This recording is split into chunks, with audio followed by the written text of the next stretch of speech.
Hey y'all, what's good, what's poppin'? So for today's video, I want to sit down and film another skincare video, and I want to talk about something that's near and dear to me as someone with sensitive skin, and that is the skin barrier. So basically I just want to talk about the skin barrier, what it is, why it's important, what it does for your skin, and products that can strengthen it, because having a strong skin barrier is actually really important for your skin's overall health, especially now in the age of having to wear masks. Whenever you go anywhere, it's really important that you have a healthy skin barrier, because otherwise irritants and bacteria and things like that can seep through and wreak havoc on your complexion, causing breakouts and other problems like that. So I want to go ahead and talk about what the skin barrier is, common mistakes people do with their skincare that can actually damage their skin barrier, talk about some ways that you can fortify your skin barrier, and then I just want to go over some products that I've been using to help strengthen my skin barrier and help bring some balance back to my skin. So if that video sounds interesting to you, stay tuned. I'm going to go over all that. Before we get into it though, I just want to say thank y'all to all my new subscribers out there and all my returning subscribers. I just want to thank y'all for giving me continued support, watching all my videos, helping my channel to grow. If y'all like when I do skincare videos, make sure you leave a like on this video so that I can see that you guys enjoy these type of videos, so that I can keep that in mind when I'm sitting down to create new videos in the future. And if you haven't already, if you're new here to the channel and you want to stay up to date on all my content, just make sure you go ahead and click that subscribe button and click the bell button as well, so that you can get a notification every time I upload a new video. And with that, let's get into it.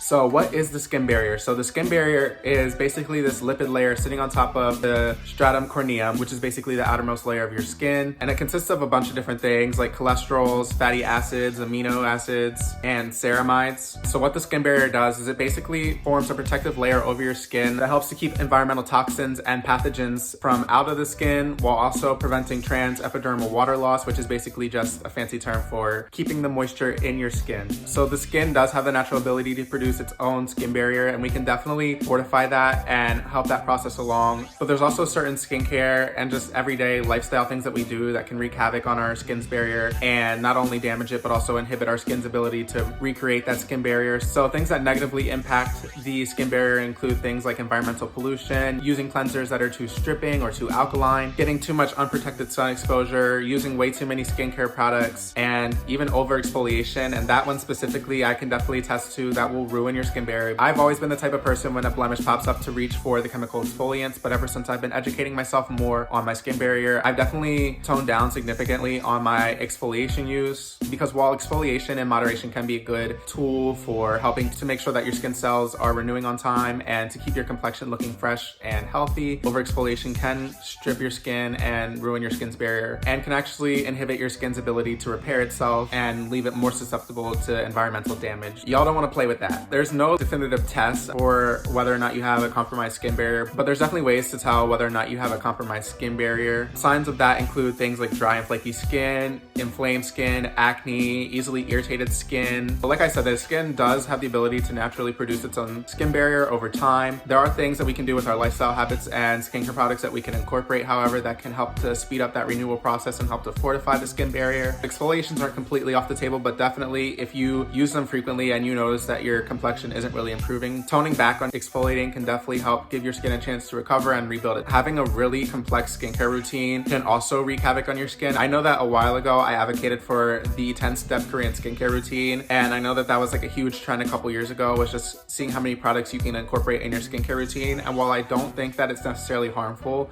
if every single product you use is working synergistically with one another, I don't think that that's always the case. I feel like people will just combine products and not understand how they interact, and I was definitely guilty of that. And the more products you layer on, the more chance you do have of ingredients in the products having a bad reaction with one another and irritating your skin. So simplifying your skincare routine down to the basics is not only a good way to save money for one, but also a great way to make sure you're not inadvertently doing more damage to your skin barrier. When you're looking for skincare products, you want to look for things that are slightly acidic in pH, because your skin's barrier is actually slightly acidic. 5.5 is considered about the average pH of your skin's barrier. So you want to look for things that are a little bit on the acidic side, nothing too acidic, because again, like I said, things like chemical exfoliants can be stripping to the skin, but something more in line with the skin's natural pH so that you don't disrupt your skin's natural chemistry. You want to make sure that when you're washing your face, you're not using super hot water, because hot water is stripping and it can break down the skin barrier. You want to use warm or tepid water. So ingredients that you want to avoid especially are astringents, things like alcohol or witch hazel nasal. These ingredients are stripping and they basically peel away the skin's lipid barrier, so your skin has to rebuild that from scratch. Instead, you want to look for products that contain ingredients like fatty acids, humectants like glycerin or hyaluronic acid, ceramides, peptides, ingredients like niacinamide, which help encourage your skin to produce its own ceramides and therefore rebuild its own skin barrier. And in addition, you want to make sure you're incorporating products that also include antioxidants because they fight off free radical damage,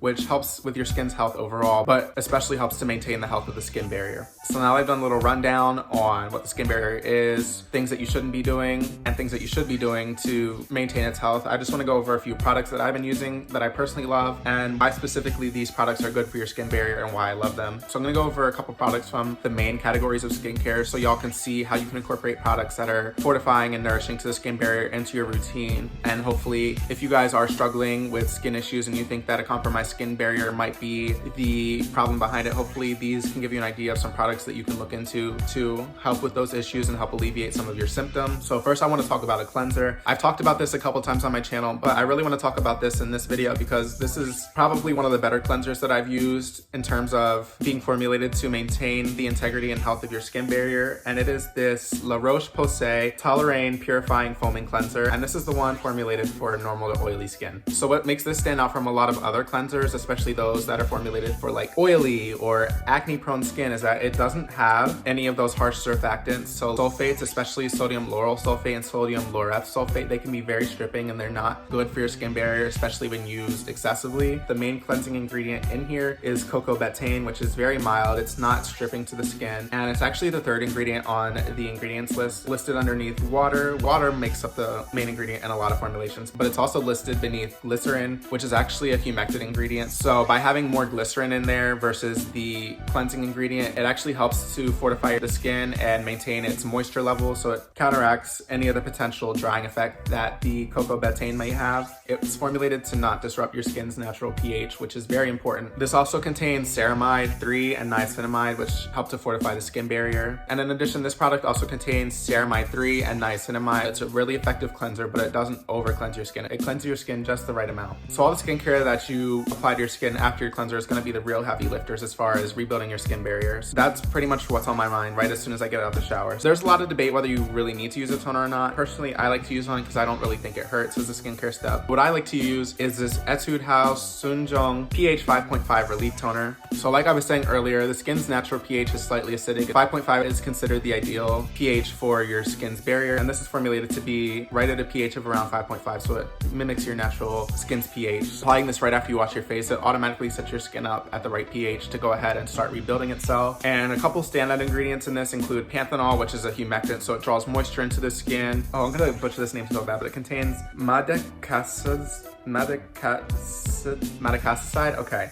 But basically it's an ingredient derived from Centella asiatica extract, which is an ingredient that's really known for its ability to help the skin repair itself. And it also contains green tea leaf extract, which has antimicrobial, anti-inflammatory, and antioxidant benefits. So all around, it's a really good ingredient list to go ahead and slap on your skin right outside the shower and start your skin off on the right step for rebuilding itself. Next, I want to talk about two serums. The first one I want to talk about is this Make Prem Gentle Hydrating Ampule. So again, as you can see here on the label, this product is formulated with a pH of 5.5. It really helps to maintain your skin's pH and help to create a good base for your skin to naturally start repairing itself. This formula contains propanediol, which is a humectant, so it helps to draw moisture into the skin. It also helps the ingredients in the ampule and the other steps in your skincare routine to absorb better. And the standout ingredient in this is Propolis Extract, which is an ingredient that's known for having antibacterial and antifungal properties. It smooths, softens, and moisturizes the skin. It fights free radical damage. It really helps to fortify your skin and give it that healthy glow. And it's been used for a while in skincare, especially Korean skincare. And then another serum, which I actually love even more, is this Purito Centella Unscented Serum. So this is actually a lot more intensive product than the Make Prem serum. This has a lot more going on for it as far as ingredients. One thing I really want to highlight about this product is that the main ingredient is actually 49% Centella extract. So most products, their formulation consists mainly of water, but actually 49% of this consists of Centella asiatica extract, which like I said is an ingredient that helps your skin to heal itself and repair itself. And that's actually higher on the ingredients list than water. You can already trust that this has a high concentration of effective ingredients and it's actually going to do well for your skin. It also contains ceramide NP, which is really similar to the ceramides that your skin naturally produces. It's non-irritating and it helps to fortify your skin's natural lipid barrier while also preventing moisture loss and protecting against external irritants. It contains peptides, which consist of 2 or more of the amino acids naturally found in your skin's barrier. So it helps again to add some ingredients to your skin barrier that it needs to fortify and repair itself. And peptides are also known to increase skin's elasticity and help with skin rejuvenation. This also contains niacinamide, which, like I said, encourages your skin to produce its own natural ceramides and help to fortify the skin barrier from within. Now I want to go ahead and talk about some moisturizers. So one that I was using that I surprisingly actually really liked was this Etude House Soonjung Hydro Barrier Cream. So this is like the companion product to the toner I featured earlier. So again, it has some of the same ingredients going on. It has Centella Asiatica extract for skin healing. It has panthenol, which is a humectant ingredient, so it helps with hydrating the skin and preventing moisture loss. And it contains green tea leaf extract, which again has anti-inflammatory, antimicrobial, and antioxidant properties. So another moisturizer that I really love is this Skinfix Barrier Plus Lipid-Peptide Lotion. So this is a nourishing daily hydrator. If you have really dry skin, you could probably use this as like your daytime moisturizer, but I prefer it more as a nighttime moisturizer because it is pretty rich. So it contains a peptide blend with amino acids similar to those found naturally in the skin. It contains a seaweed hyaluronate blend, which functions as a humectant, drawing moisture into the skin and keeping the skin's hydration levels elevated. And it also includes a triple lipid complex, which helps to replenish your skin's natural fatty acids. One ingredient that I really want to highlight in here is shea butter, which is a moisturizing ingredient. It's also high in linoleic acid, which is an omega-6 fatty acid that your skin cannot produce on its own. So you have to get it either through your diet or through topical application. Both of those products are a little bit more expensive. So I do want to go ahead and just plug something from the drugstore that is reliable, that I've used countless times in the past and which never does me wrong. And that is a Cerave PM Facial Moisturizing Lotion. So this contains glycerin and hyaluronic acid, which are 2 humectant ingredients that really help to draw moisture into the skin and boost the skin's natural hydration levels. It contains 3 different types of ceramides, which help to fortify the skin barrier. It also contains niacinamide, which again, like I said, is a nice ingredient for helping the skin to stimulate its own ceramide production. Anything near you that sells basic skincare products is most likely going to carry this, so I will always recommend this. It's pretty affordable. And then the last product that I want to plug, one that I really surprisingly like, is this Rovectin Skin Essentials Barrier Repair Face Oil. I've dabbled with face oils in the past, not necessarily to repair my skin barrier, but just for other purposes like brightening, moisturizing, things like that. And I've kind of had mixed results with them, and I've always been kind of hesitant about using oils because something about using an oil on my skin just makes me automatically think that I'm going to break out, and so I'm really hesitant to use ingredients like that on my skin. But I've actually been using this. I like to use this as a topper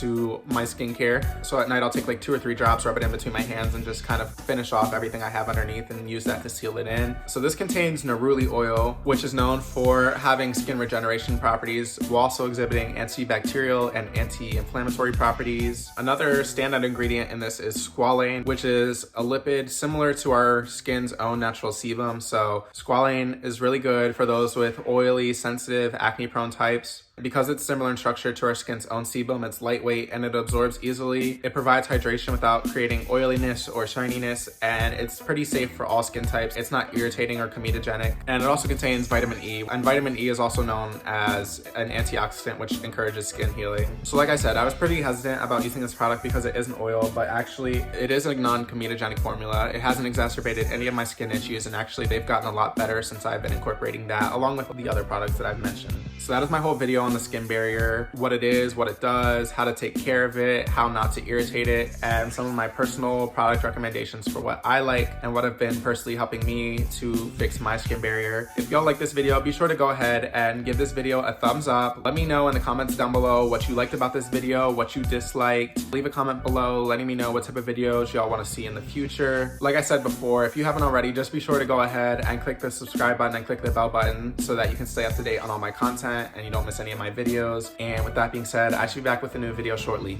Bye.